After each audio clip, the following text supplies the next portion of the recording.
program tonight, we have senior BJP leader and MP, Mr. Piyush Goyal, who's also the national treasurer of the BJP. We have Rahul Narvekar of the Shiv Sena joining us. Sociologist Shiv Vishwanathan is here in the studio with us, and also with us senior journalist and columnist Aakash Patel. Piyush Goyal, let me ask you first. This much-awaited announcement has finally happened, and you can see that the BJP cadre, the BJP leadership is elated by it. But the fact that it was not a unanimous decision, has that soured the notes somewhat? Not at all. We are a very highly democratic party.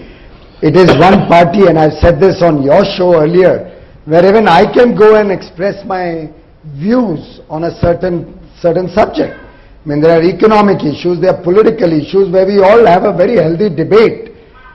And in my party, we are very happy that we can actually express an opinion. We are not a family-run party where father, son, daughter, they are the only ones who matter, and everybody else, including prime ministers, have to just acknowledge that, okay, after the family, probably the deluge. But is so the we are proud Advani we have era a grassroots leadership and a leader accepted not only by the rest of the party, but by the people of India. But is the Advani era in your party over? Would you admit that today, that chapter is a closed chapter? A political party works in continuum. We have ideology, we have a party which was set up first in 1952 when the Janasangh under the leadership of Shyama Prasad Mukherjee, we merged ourselves with the Janata Party, and then in 80 we formed the Bharatiya Janata Party. We are all proud workers. We believe in continuity. I still read the integral humanism that Deen Dayal Upadhyay ji propagated, and I still look up to the ideals of Shyama Prasad Mukherjee, Nanaji Deshmukh, and we continue to hold our leaders like Atalji and Advaniji in very high regard. Okay, so you're saying that, although there are many of your colleagues who've been very critical and very uncharitable about Mr. Advani in recent days. But let me ask Rahul Narvekar. Rahul, how did the Shiv Sena change its position? Was it the sense of inevitability that this was the man that the BJP was going to rally around? Because in the past, the Shiv Sena and its editorials had been very critical, including after the JDU quit the NDA. They had criticized Modi directly, saying that he should rise beyond Gujarat. When the Uttarakhand incident happened, they called him parochial. You said everyone calls Modi a Hindutva mascot, but what has he really done for Hindutva? What changed the Shiv Sena's mind today? Well, Nidhi, at the outset, through your medium, let me congratulate every member of every alliance party of the NDA for getting an able and credible face to lead them to the forthcoming elections in 2014, if not earlier. Having said that, now let me take your question head on. There seems to be a huge myth, or probably a media gimmick I would call it, with regards to Shiv Sena's view and opinion about Mr. Narendra Modi. I would like to remind you and take you back slightly in history with regards to Shri Narendra Modi and Shiv Sena's unconditional support to him. In the year 2002, when the entire country was ostracizing Mr. Narendra Modi, Shiv Sena was the only alliance partner within the NDA who had wholeheartedly come out and supported Mr. Narendra Modi, number one. Even during the Narmada Andolan, when Mr. Modi was on a fast, it was our party president, Shri Uddhav Thackeray, who went to Gujarat and extended his wholehearted support to Mr. Narendra Modi. So there wasn't a single incident when we were averse to Mr. Modi or his candidature for the prime ministerial post. However, having said that, in the same breath I would like to tell you that Shiv Sena is a party that believes in walking the talk, and therefore if we see that our alliance partner or any of our alliance leaders are not probably following the right path or have erred in any manner, we take it upon ourselves to definitely make it a point and draw their attention to these issues. And that's what we've done in the past. If we felt that Mr. Modi was wrong at some point of time, when you criticized him, it was issue-based. But I don't think that should be drawn as a conclusion that we were averse to Mr. Modi. Okay. So you're saying it was criticism based on issues.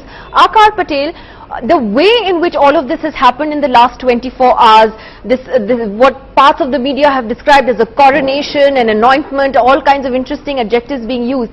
But the fact that you've had these hectic behind the scenes meetings, you've had a very sulking Mr. L.K. Advani, Mr. Modi's critics say that a man who divides his own party will find it hard to carry everyone else along.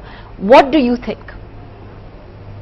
It has been his history not to be very tolerant of rivals. He has decimated the BJP in his own state, in my state, Gujarat. The people who founded the party in the state, who built it, Keshubhai, Kashiram, Gordhanbhai, Harinbhai, all of them are gone. Having said that, I think the reason why he has been made the PM candidate is because of a certain pressure from the grassroots. I think across the country, BJP workers and workers within the RSS feel that this is the man. He is the man who speaks the language. He is the man who will be able to deliver. And it is this rather than any sort of coterie. You know, Gujarat, we've got only 13 or 14 MPs from the BJP in Delhi. It's not that there was a group that wanted him there. It's the grassroots in every state where the BJP has any sort of presence that has forced Delhi to put this man in charge. I think with a 2/3 majority as he had in Gujarat, he could bully the party. He will not have that in Delhi.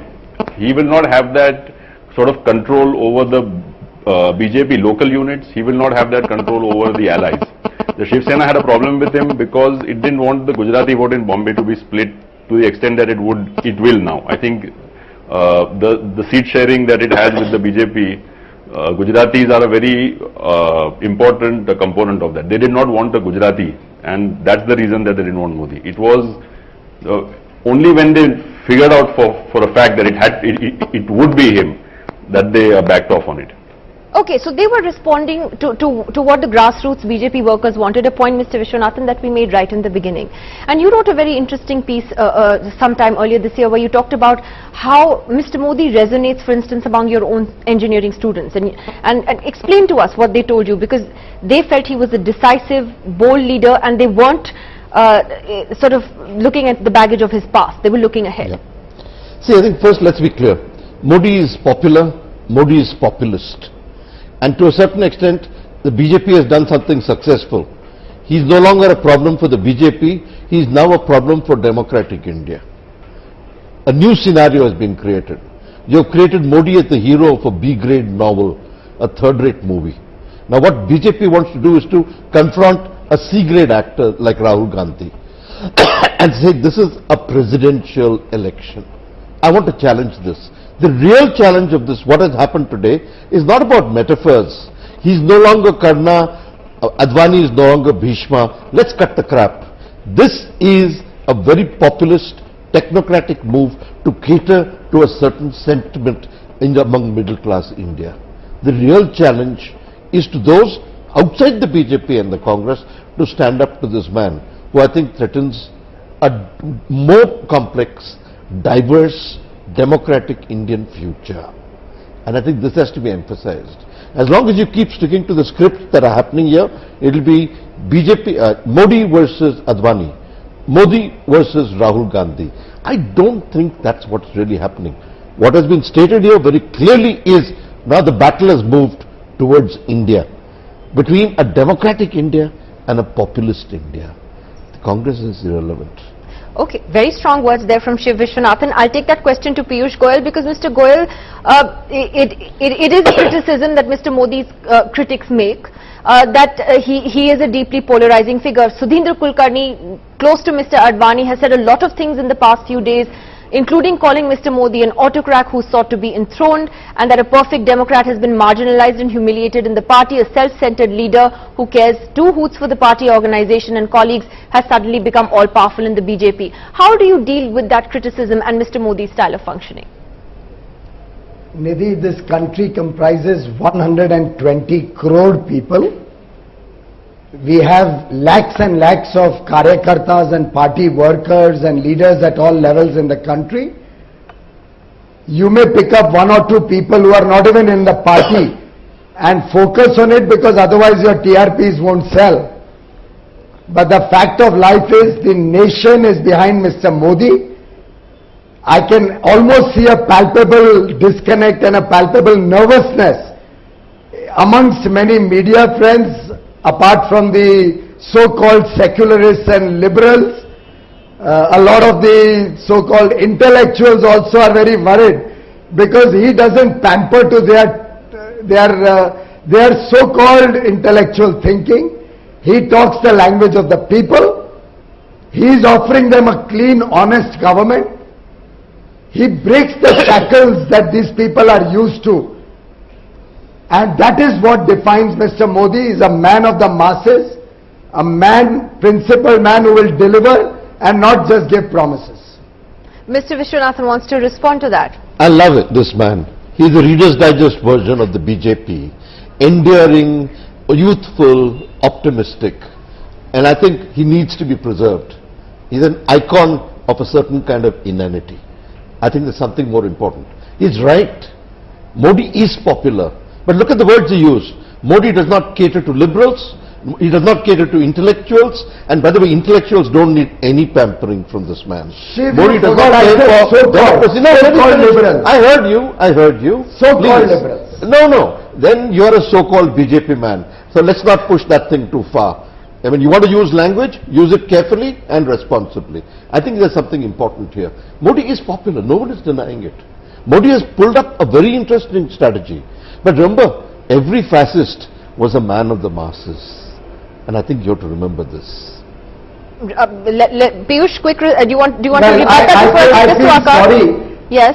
Nidhi, I feel sorry for the people who are trying to see ghosts. I have been interacting with him over the years. I have never found any such streak. He is a person who believes in listening. He listens to different viewpoints. But if being decisive is not acceptable to some people, so be it. I think the nation today and the world is looking for decisive leadership. We saw that in the UK, we saw that in the US, we see that all over. And if at all there is different viewpoints, we respect it. People are entitled to their viewpoints. We are going with what the people of India want at a larger level. Okay, I want to ask Akar. Akar, the question then is, how long, as you wrote recently, how long are you going to hold the riots against Mr. Modi? When is the point where people can move on from that? And you said that the difference between 1984 and Gujarat was that there was some peace that the Congress made with the Sikhs, while as there has really been no healing in Gujarat. Can you elaborate? We should not hold the riots of 2002 against Mr. Modi. I think riots are a phenomenon of civil society in India. It's not the BJP alone that went and murdered people. It's not as if a Congress voter didn't do it. But I think what Mr. Modi needs to do is three things. First, he needs to tell Gujaratis, he needs to tell us that the reason we have a minister who's in jail, 28 years she has been sentenced for murdering 95 Gujaratis, what she did was a bad thing. He has not commented on that at all. Secondly, he needs to dump his aide, which is bringing with him to Delhi now, Amit Bhai Shah, who has been sprung from jail on blackmail and murder charges. We should not have this sort of man in Delhi. The third thing is, Mr. Modi has actively persecuted, and I'm not using this word lightly, very honest, very brave police officers whose work put the BJP ministers in jail. Rahul Sharma is one. They are being charged under things like the Official Secrets Act. I'm saying that these three things, if Mr. Modi sorts out, the riot should not be held, against him. But what he's doing now is what he needs to stop. And I think the nastiness that he has brought to Gujarat at the neighborhood level, which still exists, might come to Delhi. I'm saying that he should draw the line, saying, okay, that thing happened, what my minister did was bad. He should say that. He should stop persecuting the officers. He should dump Mr. Shah. These three things. I'm going to take that back to Piyush. Piyush, what do you think of the three things that Akar Patel says that Mr. Modi should do? Well, Mr. Akar Patel can pass all sorts of allegations. He's entitled to his opinion. But Amit Shah has been a very honorable minister there. He's a very valued and esteemed colleague of mine. And I think he's working very hard for the party and for the nation. None of those charges are going to stick. They may try to get some police officers to make false allegations against him. Well, the whole power of government machinery is at their disposal. But I don't think a home minister who brought so much peace to that state and who actually worked hard to keep Gujarat free of terrorism, which is acknowledged by their own so-called people who are talking about against him. May I just say something? Yes, I think if he has brought peace to Gujarat, Gujarat has had more attacks. made zero tolerance to terrorism, it's something to be actually respected. Yes, Akash. Piyush ji, there have been more incidents targeting Gujaratis in Gujarat than any other state in the last 12 years. There have been more bomb blasts in that state than in any other state. More Gujaratis have died in acts of terrorism in the last 12 years than the citizens of any state outside of the Northeast and Kashmir. Then maybe you are privy to some information that the rest of the nation is not. Because as far as we have seen, It's not me against the nation. These are after facts. the Akshardham incident, in which of course the police did exemplary work to control that terrorist attack. But I have not heard of any such I just incident want to like go- we hear in West Bengal, What is- we hear in May I Uttar ask one Pradesh, question? we hear in Maharashtra, my state where I come from, all the time. Pune and Mumbai. Piyush, I have not seen anything like that in any BJP ruled state. Piyush ji, where does the BJP stand on the conviction of Mayabin? Maya Well, Kotani. this is, in fact, this is something you should be proud of as a Gujarati, that in Gujarat, justice has prevailed. Finally, if she gets acquitted after her appeal, so be it. Finally, whatever the judges decide, whatever the court decides, the BJP respects. Unlike the Congress, which since 1984 is dilly-dallying on taking action against the perpetrators of the worst genocide in India, where 5,000 innocent Sikhs were murdered in broad daylight. I was witness to what happened in Delhi in those days. I was here, and that memory will never erase of the way Congress sponsored killings took place in Delhi, and after 30 years there has been no justice. Well, I always say let's not use another riot to justify another riot, and you know, Nobody your riot is using a worse than riot. mine. I am They're all bad. justifying- Yeah, Nidhi, absolutely. I am justifying that our government acted, Well, unlike the Congress, which is I don't want this protecting to be a country. debate on the Gujarat riots, but more about Mr. Modi. And I want to ask Rahul Narvekar that one of the things that we're talking about tonight is Mr. Modi's style of functioning, and how many describe him like Sudhindra Kulkarni does. They say he's an autocrat. Piyush Goyal says he's not. He listens to people. As an ally, do you worry at all about whether he'll be able to take coalition partners along? Because he's not Atal Bihari Vajpayee. That's very clear. He's different. Well, not at all, not at all. I think a person who has led a state for 3 consecutive terms, who has led a well-administered and a good-governed state, could not have done it unless he took everyone along. And Mr. Modi has proved that in Gujarat, so I have no reasons to worry on that count. There are people who have a different opinion, but I beg to differ, and I do not understand the logic from where they get this, they make this opinion. Insofar as Mr. Modi is concerned, we do not have any doubt with regards to his leadership. We are very sure that a person who could do that in Gujarat will definitely do that for the entire country. The way he has reformed Gujarat, he shall, given an opportunity, he shall reform the country as well. And therefore we solidly back him, and there's no doubt about that. Mr. Vishwanathan wants to come in, and then I'll go to Rita Joshi. That's precisely my fear. What he has done to Gujarat, he might do to India. 1, suppression of dissent. 2, the whole idea of thinking that if you solve the problem of terrorism, you can do whatever you like to the minority. 3, let's face it, the model of development isn't convincing. You have to look at social indicators. 3rd, here is a man who's brought created a kind of seediness in terms of police encounters. Riots were not the only kind of violence. So what are you going to have? A truth police and police encounters resolving national issues? Let's ask So some what kind of a important- campaign will this be according to you? Will No, this I actually think- be a Maybe I want campaign? to respond to Shiv. Yeah, sure. Maybe I Okay, want to Piyush, respond let Piyush Yeah. respond first. I'll come to that question. Yes. I think Mr. Shiv Vishwanathan is happier to look at poverty, is happier to look at unemployment, is happier to look at 2%, 3% agricultural growth, instead of seeing a Gujarat where you have 1% unemployment as per government's own data. The national unemployment data shows Gujarat as the best performer in the country. Malnutrition, the reduction in Gujarat is the highest in the country. It has come down by 32% against 9% in the rest of India. Gujarat is the one state which has consistently grown in double digits, not only in at an overall aggregate level, but in agriculture, in manufacturing, the two areas which provide jobs, which provide incomes to the poor people. And the development of infrastructure is not for one section Yes, of but society. there are also statistics on social Jobs are not indices for which are one section disturbing. of society. Yes, you He have. works for the state and for everybody. When he comes into Delhi as Prime Minister, he will work for 120 crore Indians. He does not differentiate on the basis of caste, religion, language, sex. Unfortunately, they are interested more in dividing India.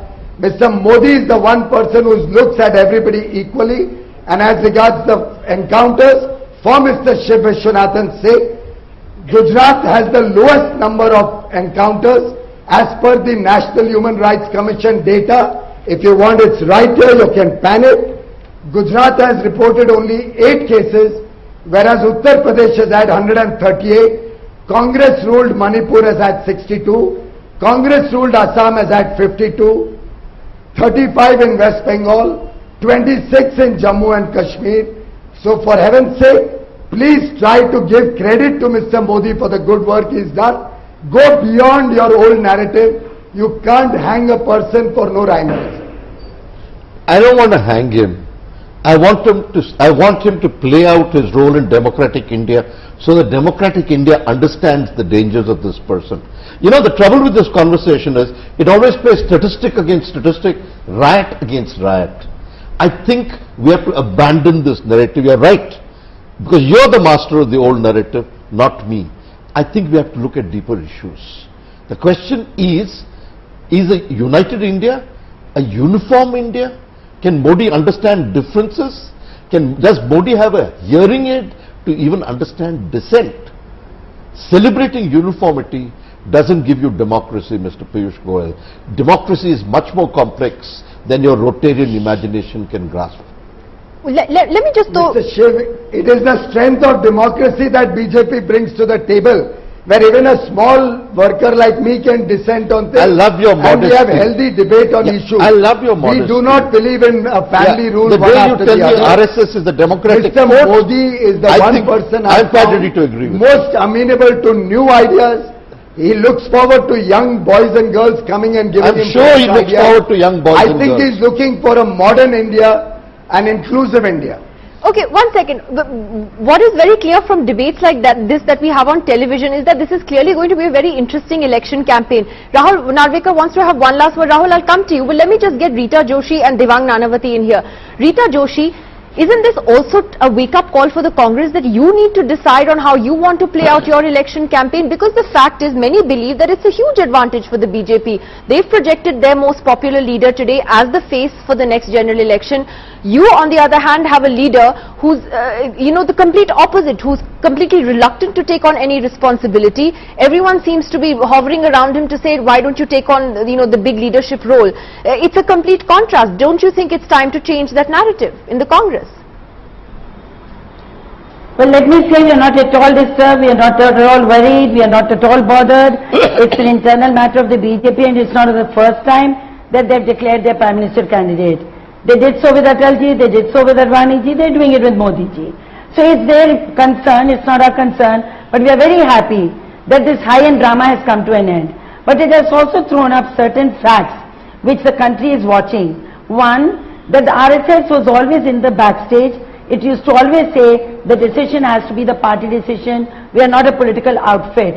But this time, from A to Z, the entire work is being done by the RSS. Who will lead the party, how the campaign will go forward, Which is done by the Congress High Command at 10 Justice, Rita Joshi.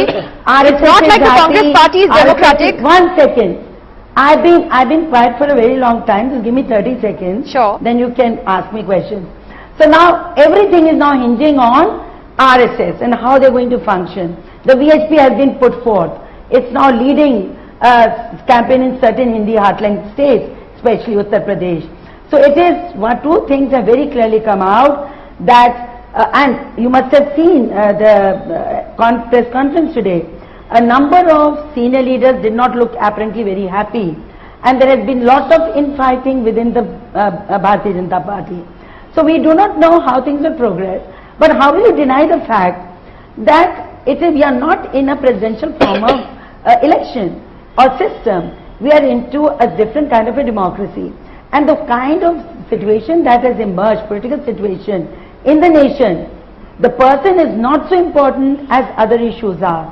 And the issues Maybe that you're are not going right. to dominate are Maybe regional that's issues, changed. are regional issues, Maybe personalities are important there are now. issues of caste, there are issues of caste, there are issues of region. See, there are various other reasons that they are going to, and as I really want Look, to say, Rita Joshi, that you he is can a see the hardcore- contrast. he is You a can see the hardcore contrast. You state. have on one hand He is a decisive Narendra Modi He is a who's very clear hardcore that he's the state leader of the BJP, of and you have a reluctant Rahul Gandhi whom we know nothing about, who doesn't speak No, to the please don't people, compare. We are not whose comparing. ideas are just We sort are of ne- philosophical, and We have you can see the never fought contrast. an It is a election. personality contest We have- now, whether you like it or not. We have never, no it is not, it will never be. And we have, we don't talk about personalities. We have never, the Congress has never fought individuals, we have fought ideologies. And this ideology, as I've been listening to the debate, is very clear. People are going to watch out as to what kind of a government or leader do they want for the nation. And it's an inclusive democracy. And a person who does not believe in inclusive democracy will never be selected or elected by the people. But, So you know, let me see, just talk about this for a is second. all a Devang drama Nanavati, that Devang- has been, Congress is all about ideology. That's why in 99 they had to plead Sonia Gandhi to become their president. No, I just want to ask Devang, is there a danger? We always do it. One second, we Devang. always do it when the elections Yes, are Devang is the over. greatest. Please let me ask you a Can you say question. that Rahul Gandhi becomes the Prime Minister of this country? But we do not do it like you all do it.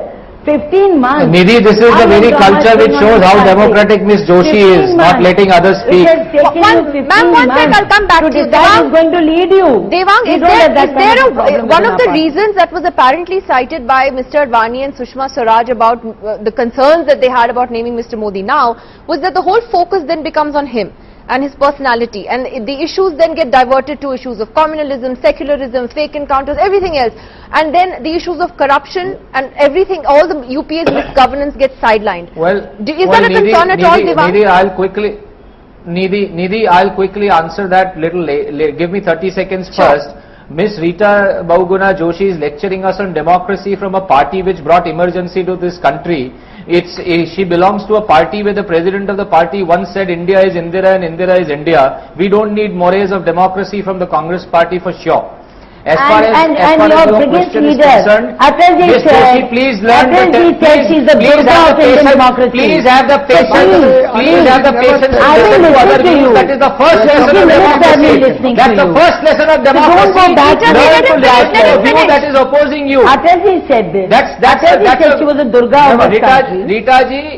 Ritaji, first learn the first lessons of democracy. That's democracy 101. That you've got to listen to other voices. Yeah, let before him you start finish. Let him shouting finish. and I'll come back responding. to you, ma'am. This I'll is come not back the to you. Uttar Pradesh Assembly. Okay.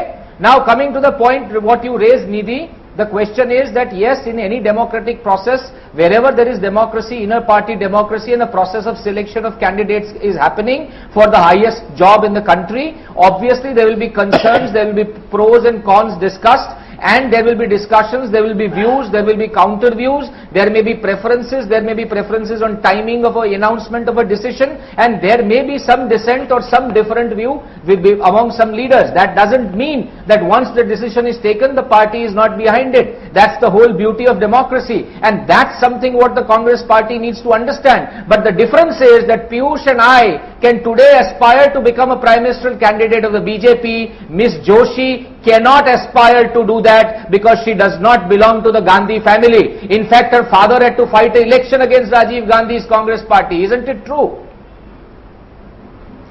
But You Rita want me to Joshi, you respond to haven't this, answered. Yes, yes. Well, I'm not going Let her answer and then I'll One come to second. Piyush. Yes. I'm not going person. I'm not going to the archives.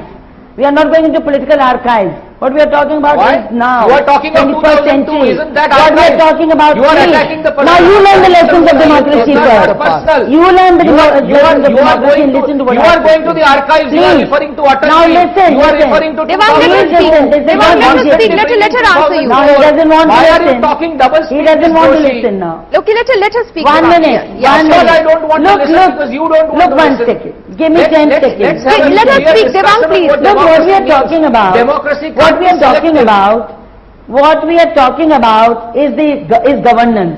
and how Mr. Modi is the best model of governance in this country. So for the next 1 month, please have debates on the governance issues and the governance and the Gujarat model. They talk about the economic stability and growth of Gujarat. Please ask this party, when was Gujarat behind? No, And but first we all want to have a the discussion. This is foundations, 2014 all the foundations of we must have a Gujarat discussion on economy the 10 years were of the laid down UPA rule. by the The Congress last 5 government. years But that's of my Dr. point. Manmohan I'm Singh saying that- Congress government. and the absence So of please, governance. they have That to is what we understand. need to discuss. It is You know, not We I don't can't have outshout to both of you, Gujarat. but the Gujarat point, is that's the vibrant point I was Gujarat. trying to Gujarat make, that are you elections going to Gujarat have is vibrant. given Are you the going to exercise. have a Gujarat is debate always on vibrant. issues of development in this campaign, Shiv Vishwanathan? And I want to get Please, Akaran please. after that. Is this entire election then going to be centered around Narendra Modi? See, there's a problem here. As long as you have a slanging match of this kind, it is either a psychoanalysis of Modi or of Rahul Gandhi. I think it's time we go beyond it. It is a choice between different kinds of democracy, some of which have totalitarian tendencies. A dynastic Congress is as dangerous as an RSS-driven BJP. I think we have to go beyond these issues. I think they're right. To a certain extent, let's open up the issues and debate them. But a debate cannot be a slanging match. And two, it cannot be this kind of accusatory framework. I think you got to first understand that Modi doesn't have a script for a nation. All he has had is a script for Gujarat amplified to a nation. The BJP has to do a lot of homework. And the trouble is, the Congress is, if you have a collection of Hamlets, you're not going to have an electoral party. Quick response from Devang, and then I'll come to Akar. Yes, Devang. Well, you know, I appreciate Shiv's thinking on the social indicators, but there are two views on that and I won't get into a discussion with it. But the point is that you have not even given the man a chance to lay out even his campaign. The voters Once will he decide. does that, sure, debate it. Sure, if once the policies, the manifesto of the BJP comes out during the election, discuss it, debate it. The point is that for 60 years you have had a party under one family, one dynasty, under one set of policies, and all of India's major problems are relatable to those policy decisions. We need a change. We are applying for that change. The Gujarat model is amplified, yes, but if the Gujarat model is amplified, let us give it a chance to get amplified. Then debate it, then discuss it. And before that also discuss it. I am nobody to stop it. The question is that the fact is that you had Mr. Modi, despite all opposition, in spite of all opposition, come to this position, and that fact has to be tested. Now in Gujarat it has already been tested. The people of Gujarat have already given an answer on the Gujarat development. Now if you say that no, the Gujarat is different story, India is different, fine, it may be to a certain extent, but we will have to wait and see till it plays out. You are prejudging the issue Okay, today, fair according point, to me. fair point. So I just- it's Akar- wrong to say that. Akar, how If many somebody is seats? making his debut on the national scene, giving a chance to Mr. play his Vishwanathan, first a quick innings. response, and then to Akar. I want to ask him an important question. Just at the end. 2 Yeah. points. One, I'm not giving a character certificate to the Congress. I'm more critical than you of the Congress. The more important issue is we are Democrats and we are ready to debate with you and Modi on the future. So please don't think we are prejudging. We have been following this carefully and we are ready to debate as openly with you on any forum that you want. Okay, Akar Patel. Fine. I'm willing to take this, Nidhi. Let's have a debate. I agree with on you. Development. Yes. On these things. By the way, on your own I'm channel, inviting you now. I had asked your channel to organize a debate between Haryana, Delhi, me. No, because it's a they've great been making idea. all sort of false claims. Let's So do it. your colleague told me, yes, I'll organize No, it. no, let's do it. I'm Now waiting that this for is out 2 of the months way, to let's hear do from it. him. Debate. I'm waiting for 2 months to hear from him. And what Mr. Modi said on 15th August, his words were he challenged the Prime Minister Yes. to a debate. Come, let us have a competition on I think it's development. time for that. I think between you're Gujarat right. and Delhi. You're right. But nobody in It's time the for that. Congress is ready for a debate because they have nothing to say, nothing to offer the nation. But there needs to be They're a hiding debate. behind the I just scene. have a last word for Akar. Akar, how many seats, if you had to just sum it up in 30 seconds, unfortunately, how many seats would a Modi-led BJP require for them to cross, to be able to get enough allies on board and cross 272? What's the minimum that BJP needs, in your view? More than the Congress. I think if the Congress sits out, which I think it will, I think they've sort of given up on 2014 more or less. It's up to how accommodating a language Mr. Modi speaks in the next 8-10 months. I think he's capable of doing it. He's not shown us this so far, but I think he can do it. He should be a lot more open, a lot more accommodating. A lot of things I heard Devang said today, what Mr. Goyal said, I think these are the right sort of things to say, that these are not nasty things, these are not actually divisive things. If they get 165, I think he should be in reasonably good shape. All right, 165, Akar Patel says... We are fighting for 272, I know you are. majority in the NDA. I know you are. I have to leave it at that. 272 plus. I have to leave it at that. And Tonight that's what Modi's we will be leadership is debating a doing. lot more of Mr. Modi, and I take you up on that, Piyush Goyal. Let's have a debate on the development models in Please, various I'm states. It's a great waiting. idea. I'll be waiting. I think it's time we do that. I'd like to thank all of you very much for joining us on the show tonight. If there's one thing that today's developments have proven, it is that this is going to be a very, very interesting election campaign, if nothing else. We're going to take a break. When